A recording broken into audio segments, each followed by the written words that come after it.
Well, battery's about dead. I guess I'll shoot this as much as I can anyway. I cut a hole in this because he had this switch plate, so we're gonna mount it right there. So I gotta drill some holes.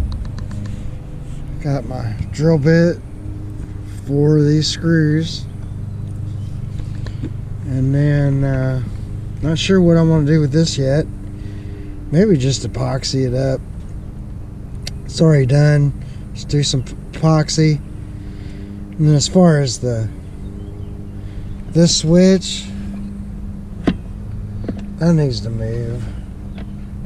That's just no good.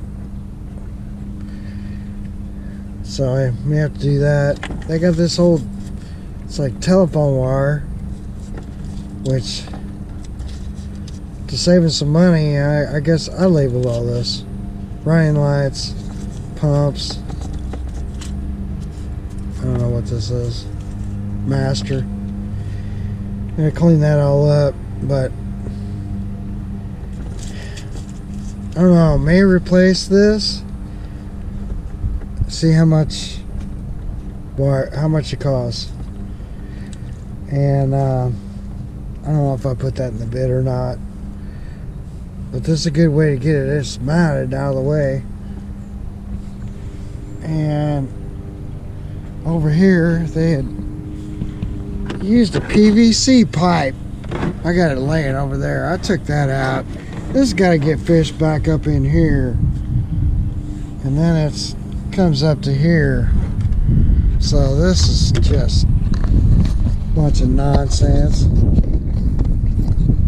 don't know what possession to do this, but yeah, there's one of my pins. Anyway, yeah, I took that out of there. So that's where I'm at right now. I figured out that we probably got a bad stator and a trigger. Well, I know we do. I'm hoping the switch boxes are good.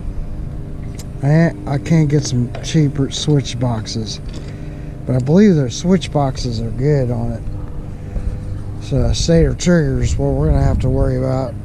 Anyway, until next time.